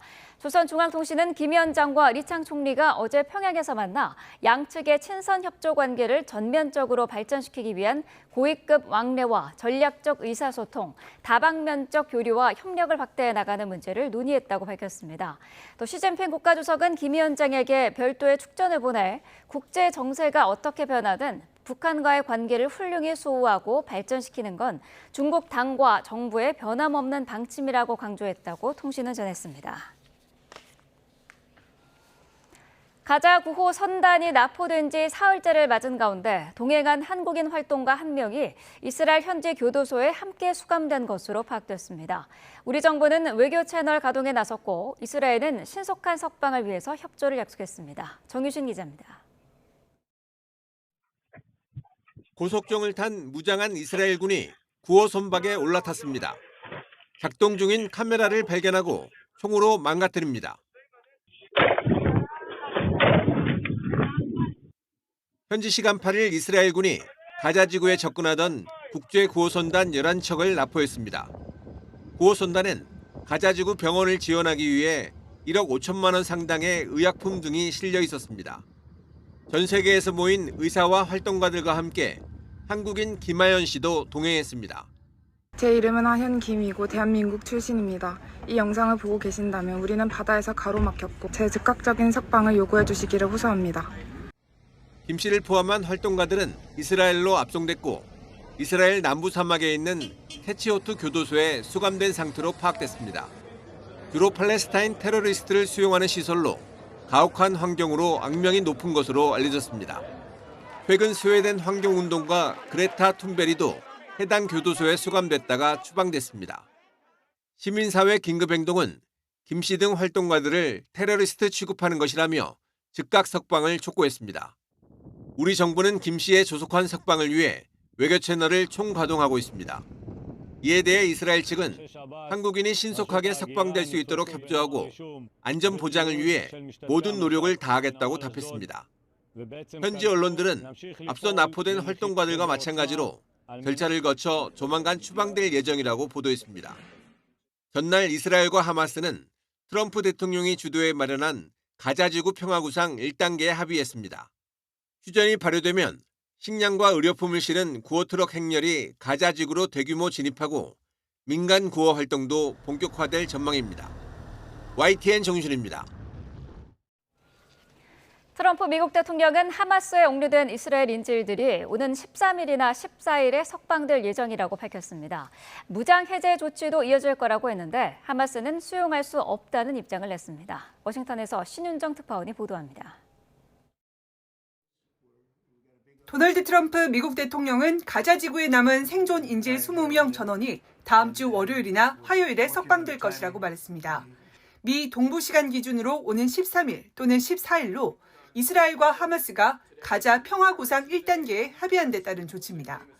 트럼프 대통령은 조만간 이집트를 방문해 공식 서명식에도 참석할 거라고 밝혔습니다. Well, the first thing we're doing is getting our hostages back. Okay? And that's what people wanted more than anything else. They wanted these hostages back that have lived in hell like nobody has ever even dreamt possible. 숨진 인질 유해 약 20에서 28구도 송환될 예정이지만 일부는 수습이 어려울 수 있다고 설명했습니다. 트럼프 대통령은 이후 하마스의 무장 해제와 병력 철수 등 평화 협정안에 담긴 2단계 조치가 이어질 거라 말했습니다. There will be disarming, there will be pullbacks, there will be a lot of things are happening. 이어 지금 가자 지구는 팔레스타인 주민들이 살기 힘든 상황이라며 정주 환경 조성에 나설 거라고 덧붙였습니다. 미국이 팔레스타인 안전보장에 관여할 거냐는 질문에는 매우 부유한 국가들이 재건 자금을 지원할 것이라며 구체적인 답변을 피했습니다. 하마스는 이날 미국과 카타르, 이집트 등으로부터 전쟁의 영구 종식을 보장받았다고 주장했습니다. 다만 로이터는 하마스 고위급 오사마 함단이 이날 팔레스타인인 누구도 무장 해제를 받아들이지 않는다며 팔레스타인인은 무기와 저항이 필요하다 말했다고 전했습니다. 무장 해제에는 동의할 수 없다는 입장인 만큼 향후 합의 이행 과정에서 갈등이 예상되며 휴전 합의 번복 가능성도 배제할 수 없을 전망입니다. 워싱턴에서 YTN 신윤정입니다. 트럼프 미국 대통령은 노벨 평화상 수상자 발표를 앞두고 버락 오바마 전 대통령은 아무것도 안 하고 노벨상을 받았다고 말했습니다. 트럼프 대통령은 현지 시간 9일 백악관에서 핀란드 대통령과 정상회담한 뒤 취재진의 관련 질문을 받고 오바마는 대통령 당선 직후 상을 받았다고 말했습니다. 그러면서 오바마는 미국을 망치는 것 외에 아무것도 안 했는데 노벨위원회는 상을 줬다며 최악의 대통령은 졸린 조 바이든이었지만 오바마도 좋은 대통령은 아니었다고 덧붙였습니다.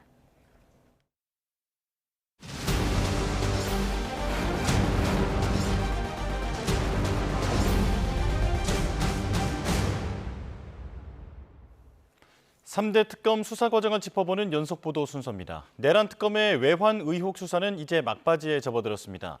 특검은 비상계엄의 비선 기획자로 지목된 노상원 전 정보사령관이 관련 수사의 핵심 열쇠가 될 것으로 보고 있습니다. 이경국 기자입니다. 사초를 쓰는 자세로 수사에 임하겠다며 비상계엄 사태의 전모를 밝히겠다는 의지를 강조했던 조은석 특검. 계엄 해제 표결 방해 의혹 등 내란 수사를 이어가는 동시에 외환 의혹 수사에도 주력하고 있습니다.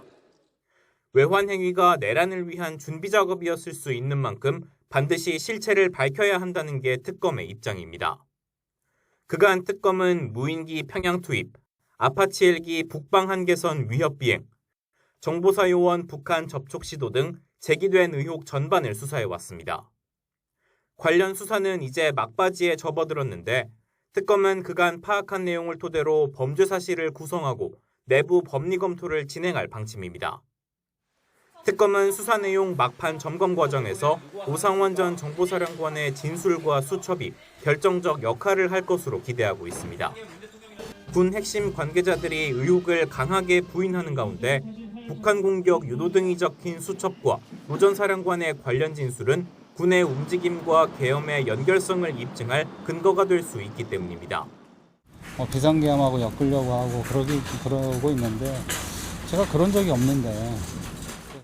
또 특검은 노 전 사령관이 수첩이 작성된 시기를 진술한다면 계엄 모의가 시작된 시점도 구체화할 수 있을 것으로 보고 있습니다. 특검이 조사 과정에서 노 전 사령관과의 신뢰관계 형성을 지속해서 시도하고 사법협조자 형벌 감면 제도를 언급하며 협조를 요청한 것도 이 같은 이유 때문일 것으로 보입니다. 특검은 이르면 이달 안에 관련자들에 대한 기소에 나설 전망인데 노 전 사령관 조사를 통해 외환 의혹의 퍼즐을 완성할 수 있을지 관심이 쏠립니다. YTN 이경국입니다. 윤석열 전 대통령의 체포방해 혐의 사건 두 번째 공판이 잠시 뒤에 열립니다. 보석 청구가 기각된 뒤 열리는 첫 재판인데 윤 전 대통령의 출석 여부는 불투명합니다. 관련 내용 박성배 변호사와 짚어보겠습니다. 어서 오십시오. 안녕하십니까. 네, 오전 10시 15분 2차 공판입니다. 윤 전 대통령의 출석 여부는 아직 확인되진 않았는데 불출석 가능성이 좀 더 높아 보이죠? 윤 전 대통령의 체포방해 혐의 2차 공판 사건 불출석 가능성이 높아 보입니다. 앞서 1차 공판 시에는 직접 윤 전 대통령이 출석해서 구두로 여러 가지 설명을 감히하기도 하였습니다. 특히 1차 공판 당시에는 1차 공판 재판이 이어서 곧바로 보석 신문이 이어졌고 보석 신문 과정에서 자신의 입장을 상당히 충실하게 진술한 바 있는데 이후 보석 신청이 기각된 이후 첫 공판입니다만 오늘 재판에는 변호인단의 태도에 비춰볼 때 불출석할 가능성이 상당히 높아 보입니다. 연휴 기간 접견을 하지 못해서 출석 여부 확인이 어렵다고 하는데 사실 어떤 재판이든 피고인에게는 출석 의무가 있습니다. 그럼에도 불구하고 지금까지 윤 전 대통령의 행보와 변호인단의 태도에 비춰보면 오늘 2차 공판에는 출석하지 않을 가능성이 높아 보입니다. 네, 말씀해 주신 대로 지난번엔 보석 신문이 같이 있었기 때문에 그때는 출석을 했는데 기각됐잖아요. 그렇다면 그렇습니다. 앞으로는 역시 비협조적으로 나올까요? 현재까지 내란 혐의 재판에서 윤 전 대통령이 보여주었던 태도에 비춰보면 이 체포 방해 혐의 재판에서도 마찬가지의 태도를 보일 가능성이 높아 보입니다. 어떤 경우이든 피고인에게는 출석 의무가 존재하고 내란 혐의 재판이든 체포 방해 혐의 재판이든 앞으로 여러 증인들 신문이 예정되어 있는데 증인 신문 과정에서 피고인과 변호인단이 무엇보다 신빙성 탄핵을 어느 정도 이뤄내야 충분히 유리한 고지를 선점하게 됩니다. 그럼에도 불구하고 이와 같은 기회를 포기하고서라도 불출석할 의지를 내비친다는 것 어차피 어느 정도 형사재판의 결과는 예정돼 있고 그 예정 결과를 뒤집기는 상당히 무리이다. 향후 정치적 상황 변화에 따라 사면 등을 노릴 뿐 재판에는 불응하겠다는 태도를 견지하고 있는데 이와 같은 태도 체포 방해 혐의 사건에서도 유지될 가능성이 높아 보입니다. 예. 만약 오늘 윤 전 대통령이 불출석해도 대통령 경호처 직원들에 대한 증인 신문은 그대로 진행되는 겁니까? 그대로 진행될 것입니다. 증인으로 소환하는 것 자체도 상당히 번거로운 절차이고 한번 출석한 증인들 특별한 사정이 없다면 그대로 증인 신문을 진행해야 합니다. 그런데 피고인이 출석하지 않을 경우에는 원칙적으로는 재판을 진행하지 못합니다. 그런데도 구속된 피의자의 경우에 즉 구속된 피고인을 구치소가 인치하고자 시도했음에도 불구하고 그 인치가 현저히 불가능할 때에는 재판부가 상황 판단에 따라 피고인 없이 재판을 진행할 수 있고 오늘 어렵게 출석한 증인들의 신문 피고인의 불출석에도 불구하고 그대로 진행할 가능성이 높아 보입니다. 그런데 사실 민주당에서는 구인영장이라도 발부를 해야 하는 것 아니냐라고 나오고 있는데 법원은 뚜렷한 어떤 반응은 없는 것 같아요. 아직까지는 별다른 반응을 보이지 않습니다. 원칙적으로는 아직까지 이 체포 방해 혐의와 관련해서는 불출석이 현실화되지 않았고 통상 2차례, 3차례 정도 불출석할 경우에는 구인영장을 발부하기도 합니다. 그런데 현실적으로는 여타 혐의 재판이 진행 중인 와중에도 별도 혐의로 구속영장이 발부되었음에도 불구하고 특검의 구인에 불응하는 전례가 있었습니다. 구인영장이 발부된다고 하더라도 여전히 그 구인에 불응할 가능성이 높아서 실효성이 떨어진다는 이유로 재판부가 구인영장을 발부하지 않는 것 같습니다. 그럼에도 불구하고 원칙적인 모습은 보여야 합니다. 여타 사건에서도 피고인이 불출석할 경우에는 구인영장을 발부하는 관행이 어느 정도 확립되어 있는 만큼 실제 구인에 성공할지 여부를 불문하고 원칙적으로 구인영장을 발부하되 그 이후의 행보를 지켜봐야 할 것 같습니다. 네. 자, 이런가 하면 내란 특검팀은 박성재 전 법무부 장관에 대한 신병 확보에 나섰습니다. 구속영장을 청구했는데요. 어떤 혐의를 적용했습니까? 박 전 장관에게는 내란 중요임무 종서 직권 남용 혐의로 구속영장을 청구했습니다. 특검이 바라보는 시각은 박 전 장관이 윤 전 대통령의 최측근 중 한 명으로서 비상계엄 선포 사실을 가장 먼저 인지한 인물 중 하나로 보고 있습니다. 비상계엄 선포 전후로 상당 부분 관여했다고 보고 있는데 특히 법무부 장관으로서 행안부 장관이나 국방부 장관처럼 비상계엄 주무부서 장관은 아니지만 법 질서를 수호할 막중한 책임이 있음에도 불구하고 이를 막지 못한 방조 책임을 묻고 있습니다.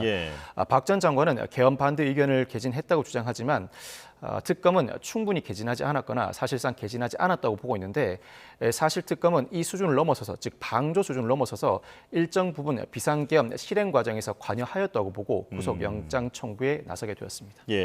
그 관여했다라고 말씀하신 부분이 구체적으로 보면 계엄사령부 합동수사본부의 검사 파견을 지시했다거나 교정본부의 수용 여력을 점검해보라라고 지시를 했다거나 이런 부분들인 거죠? 맞습니다.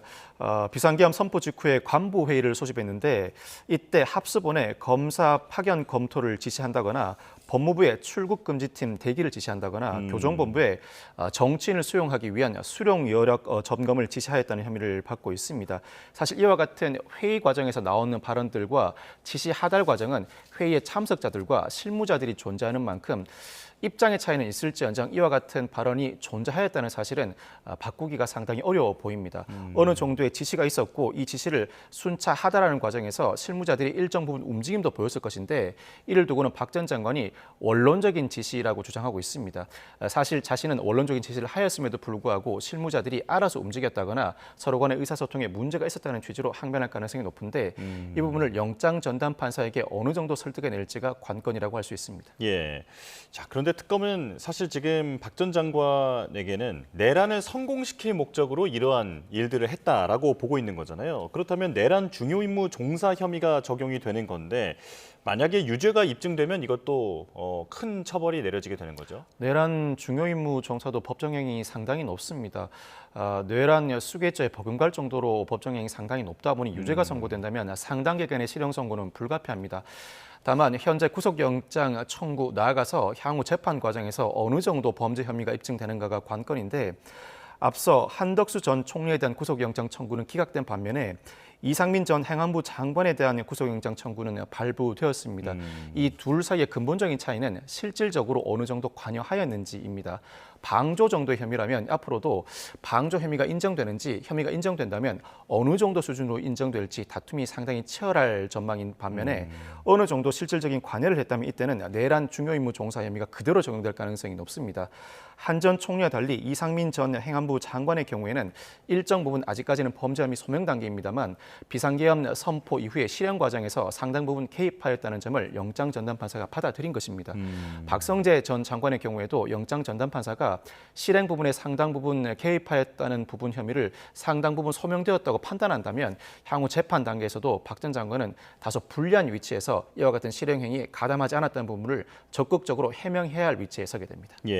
자, 그리고 조만간 조태용 전 국정원장도 불러서 피의자 조사를 할 것으로 보이는데 체포 명단과 관련되어 있는 그 홍장원 전 국정원 1차장의 메모의 신빙성을 무너뜨리기 위해서 국정원 내에 CCTV 영상을 국민의힘에 제공했다라고 하는 부분도 문제가 되고 있죠. 특검은 조태용 전 국정원장의 경우에도 비상계엄 전후에 실질적으로 상당 부분 관여했다고 보고 있습니다. 비상계엄 전후 상황에 전반적으로 관여하였을 뿐만 아니라 계엄 당일 오후 9시에 윤 전 대통령의 부름을 받고 대통령실에 들러서 계엄 관련 문건으로 추정되는 문건을 양복 주머니에 넣는 모습이 대통령실 CCTV에 포착되기도 했습니다. 아마 관련자들이 대통령실 CCTV까지 특검에 포착될 것이라고는 생각하지 못했던 것으로 전망됩니다. 예. 이를 넘어서서 조 전 원장의 경우에는 국민의힘 내란 국조특위 위원들이 홍 전 차장의 CCTV 영상 공개 요구에 응해서 CCTV 영상을 공개해 주었고 마침 이날은 2월 20일 홍 전 차장이 윤 전 대통령 탄핵심판 변론의 증인으로 나서는 날이었습니다. 이날 CCTV 영상을 공개해 주었고 국민의힘 측이 홍 전 차장의 탄핵심판 변론 증인으로 출석하기 직전에 이 영상을 공개하면서 당시 주된 쟁점이었던 홍 전 차장의 체포 명단 메모 과정에서의 증인 신빙성을 적극적으로 공격하는 데 빌미로 사용되기도 하였습니다. 이에 따라서 조 전 원장이 국정원법상 정치적 중립 의무를 위반하였다는 혐의를 받고 있습니다. 네. 그런데 국정원은 또 민주당 측에는 이 관련된 영상을 제공하지 않았다라고 알려져 있거든요. 만약 그게 다 사실이라면 어떤 정치적 중립 위반이라든지 이런 부분도 문제가 되는 겁니까? 민주당이 당시에도 조 전 원장 본인의 동선을 확인하기 위한 CCTV 공개를 요청했지만 묵살당했다고 주장하고 있습니다. 네. 이를 들어서 국민의힘이 홍 전 차장에 대한 CCTV 영상을 공개 요구하였을 때는 들어주고 민주당이 조 전 원장에 대한 동선을 확인하기 위한 CCTV 영상 공개를 요청했을 때는 들어주지 않는다. 선별적으로 영상을 공개해 주었다는 것, 기본적으로 국정원법상 정치적 중립 의무를 위반하였다고 보고 있는데 이 정치적 중립 의무 위반이 사실상 비상계엄 선포 실행을 성공하거나 향후 윤 전 대통령에 대한 탄핵 심판을 기각하기 위한 의도가 밑바탕에 깔려 있다. 무엇보다 국정원법상 정치적 중립 의무 위반에 해당함이 명백하다는 것이 일각의 주장이라고 할 수 있습니다. 그렇군요. 자, 외환 수사도 보겠습니다. 지금 윤 전 대통령과 김용현 전 국방장관 등 핵심 피의자 4명에게 일반 이적죄를 적용하기로 했다고 하는데요. 외환죄가 아닌 일반 이적죄를 적용한 이유가 뭡니까? 정확히는 윤 전 대통령, 김용현 전 국방부 장관, 김용대 드론 작전 사령관, 이승호 합참 작전 본부장에 대해서 일반 이적죄를 적용할 방침입니다. 이들이 비상계엄 선포 이전에 어느 정도 비상계엄 선포를 계획해 두었다. 구체적으로는 김용대 드론 작전 사령관이 김용현 전 국방부 장관이 장관으로 취임하기 이전부터 관련 보고를 실행해왔고 김용현 전 국방부 장관이 취임한 이후로는 집중적으로 보고를 실행하면서 당시 김명수 합참 의장을 패싱하였다. 최초 특검의 수사 과정에서는 합참을 전면적으로 패싱하였다고 바라본 반면에 조사 과정에서 일단 합참에 보고나 지시는 있었다는 사실이 뒤늦게 밝혀지게 됩니다. 이 과정에서 사실상 합참 의장이 아니라 일반 이적죄를 적용하기로 예정돼 있는 이승호 합참 작전 본부장이 대신해서 승인하였다고 보게 되는데 이들이 공모하여 비상계엄 선포를 유도하기 위한 무인 드론 작전기 북한 평양 투입 작전을 실행하겠다는 계획을 사전에 추려 놓았다는 취지의 시각을 가지고 있습니다. 애초에는 외환 유치죄 적용 가능성을 염두에 두었습니다. 그렇지만 외환 유치죄는 외국과 통모하였다는 사실이 전제되어야 하는데 북한과 통모하였다는 사실을 입증하기는 사실상 불가능합니다. 이에 따라 일반 이적죄, 대한민국의 군사상 이익을 해하거나 적국의 군사상 이익을 공유하였다는 취지의 일반 이적죄 적용으로 가름하는 수준으로 마무리하고 있습니다. 네, 알겠습니다. 자, 여기까지 듣겠습니다. 박성배 변호사와 함께했습니다. 고맙습니다. 네, 감사합니다.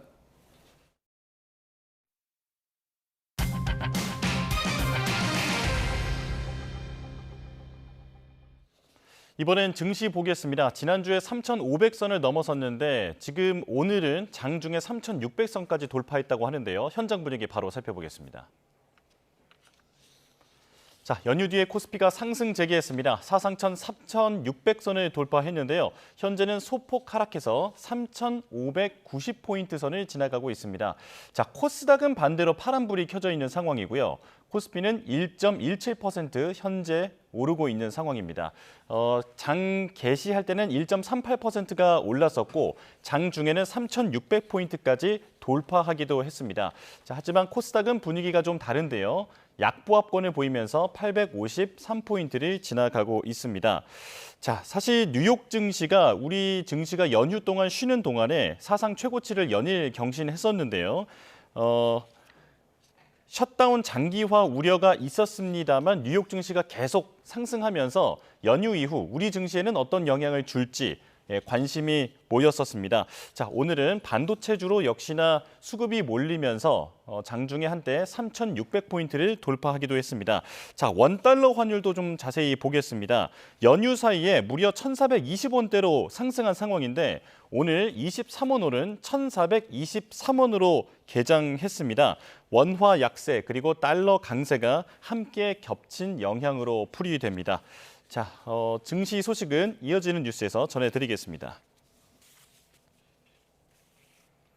지난달 외환 보유액이 50억 달러 넘게 늘어났습니다. 한국은행은 지난 9월 말 우리나라 외환 보유액은 4,220억 2천만 달러로 직전 달보다 57억 3천만 달러 증가했다고 밝혔습니다. 한화로 600조 원이 넘는 규모입니다. 외환 보유액은 지난 5월 말 4,046억 달러로 5년여 만에 최저치를 기록했다가 6월부터 넉 달 연속 늘어났습니다. 한은 관계자는 운용 수익이 증가하고 분기말 효과로 금융기관의 외화 예수금이 늘어난 덕분이라고 설명했습니다. 홍명보호가 오늘 밤 서울 월드컵 경기장에서 강호 브라질과 평가전을 치릅니다. 홍명보호가 3백을 주 전술로 북중미 월드컵에 출전할 것인지 강팀 브라질과의 평가전을 통해 그 윤곽이 드러날 것으로 보입니다. 김동민 기자입니다. 홍명보 감독이 선수 시절 잘했던 수비는 3백입니다. 4강까지 올랐던 2002 한일 월드컵 때 대표팀은 3백이었고 홍 감독은 당시 3백의 주축이었습니다. 저희들이 3백을 계속 실험을 하는 이유 중에 하나는 지금 현재 있는 저희 중앙에 있는 중앙 수비수들의 어떤 능력 역시 굉장히 어느 때보다 전 좋다라고 지금 생각을 하고 있습니다. 한 경기만 더 뛰면 차범근, 홍명보를 제치고 A매치 최다 출전 기록을 새로 쓰는 주장 손흥민은 어떤 전형에서든 자신이 거기에 맞춰 뛰는 것이 중요하다고 출사표를 던졌습니다. 4백을 썼을 때 또 3백을 썼을 때 저와의 위치와 상관없이 어떻게 보면은 팀한테 잘 맞춰 또 잘 입혀 들어가는 게 더 중요하다고 생각을 하기 때문에. 브라질 대표팀은 서울 월드컵 경기장에서 15분만 훈련을 공개했습니다. 안첼로티 감독은 경기 중에 공격 숫자를 바꿔보는 실험을 해볼 것임을 시사했습니다. Transição rápida, com jogo directo, sem bola, com pressão. É claro que a diferença entre duas equipes que tem. Se a seleção da Coreia vai jogar com 3 zagueiros, se vai jogar com 4 atrás, se vai jogar com 2 no meio, ou se vai jogar com 3 no meio. Acho que com a tecnologia de hoje. 브라질과의 역대 전적은 대한민국이 1승 7패로 절대 열세. 윙어와 미드필더들의 수비 가담이 매우 중요한 3백으로 브라질의 강한 창을 잘 막아낼 것인지가 중요한 관전 포인트가 됐습니다. 북중미 월드컵에서 우리 대표팀의 주된 전술이 3백이 된다면 지난 2002년 한일 월드컵 이후 무려 24년 만에 일이 됩니다. YTN 김동민입니다. 새벽부터 수도권과 강원 지역을 중심으로 비가 내리고 있습니다. 비가 내리면서 서울은 현재 16도 정도 보이고 있고요. 공기도 다소 차갑습니다. 오늘 중북부는 이렇게 비가 이어지면서 한낮에도 18도에 머물겠습니다. 종일 공기가 선선한 만큼 오늘 나오실 때는 우산과 함께 겉옷도 꼭 챙겨주시기 바랍니다. 먼저 자세한 비 상황부터 살펴보도록 하겠습니다. 현재 비구름은 중북부에 머물면서 수도권과 강원 지역에 비를 뿌리고 있습니다. 모레까지 경기 북부와 강원 북부에 20에서 60mm, 서울을 비롯한 그 밖의 수도권과 강원 내륙에 최대 40mm, 충청과 남부지방은 5에서 20mm가 되겠습니다. 중부지방은 오늘 비가 내리며 종일 서늘하겠습니다. 서울과 춘천이 18도, 강릉 20도 등 어제보다 2에서 5도가량 낮겠고요. 아침 기온과 큰 차이 없겠습니다. 반면 남부지방은 맑은 하늘 아래 광주와 제주가 27도까지 오르는 등 다소 덥겠습니다. 다음 주 초반까지는 수도권과 강원도를 중심으로 비가 자주 내리겠고요. 화요일에는 전국에 비가 내릴 전망입니다. 현재 남해 먼바다와 제주 먼바다에 풍랑주의보가 내려져 있습니다. 또 당분간 동해안과 제주도 해안에서는 너울성 파도도 높게 일어서 해상과 해안가 안전사고에 유의하시기 바랍니다. 지금까지 YTN 정수연입니다. 뉴스업 금요일 순서 마칩니다. 시청해주신 여러분 고맙습니다.